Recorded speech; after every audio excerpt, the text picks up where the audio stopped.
അസ്സലാമു അലൈക്കും വറഹ്മത്തുള്ളാഹി. ഒരിക്കൽ അതാ മുത്തുനബി സല്ലല്ലാഹു അലൈഹി വസല്ലമ തങ്ങളുടെ അടുത്തേക്ക് ഒരാൾ കടന്നു വരികയാണ്. നബിയെ, എനിക്ക് കുറച്ച് പണം തരാമോ?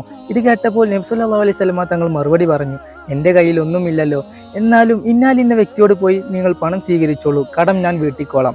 ഇത് കേട്ടപ്പോൾ ഉമർ റളിയല്ലാഹു അൻഹു ചോദിച്ചു, നബിയെ, അങ്ങെന്തിനാണ് ഈ വലിയ ഭാരങ്ങളെല്ലാം തലയിലേറ്റുന്നത്? ഇതൊന്നും അള്ളാഹു തആല കൽപ്പിച്ചിട്ടില്ലല്ലോ. നബി സല്ലല്ലാഹു അലൈഹി വസല്ലമ തങ്ങൾ മറുപടി ഒന്നും പറഞ്ഞില്ല. ഇത് കേട്ടപ്പോൾ തൊട്ടടുത്തുള്ള ഒരു സ്വഹാബി പറഞ്ഞു, നബിയെ, അങ്ങെല്ലാം ഏറ്റെടുത്തോളൂ, അള്ളാഹു തആല കൈവിടില്ലല്ലോ. ഇത് കേട്ടപ്പോൾ നബി സല്ലല്ലാഹു അലൈഹി വസല്ലമ തങ്ങൾ പുഞ്ചിരിച്ചുകൊണ്ട് പറഞ്ഞു, ഉമറെ, ഈ സ്വഭാവം സ്വീകരിക്കാനാണ് അള്ളാഹു തആല കൽപ്പിച്ചിട്ടുള്ളത്. മറ്റുള്ളവരുടെ ആവശ്യങ്ങൾ നിറവേറ്റുന്നതിൽ നമ്മൾ മുൻപന്തിയിലായിരിക്കണം. അപ്പോഴാണ് അള്ളാഹു തആലയുടെ സഹായം നമുക്കുണ്ടാവുന്നത്. ലഖദ് കാന ലക്കും ഫീ റസൂലില്ലാഹി ഉസ്വത്തുൻ ഹസന. സ്വഭാവ മഹിമയിൽ മുത്തുനബി സല്ലല്ലാഹു അലൈഹി വസല്ലമ തങ്ങളെ മറികടക്കാൻ ആരുമില്ല. തിരുദൂതരിൽ നിങ്ങൾക്ക് ഉത്തമ മാതൃകയുണ്ടെന്നാണല്ലോ ഖുർആൻ പറഞ്ഞിട്ടുള്ളത്. ഈ പാവനമായ സ്വഭാവ മഹിമകൾ ജീവിതത്തിൽ പകർത്താൻ ഈ പുണ്യമാസം ഒരു കാരണമായിരിക്കട്ടെ. അസ്സലാമു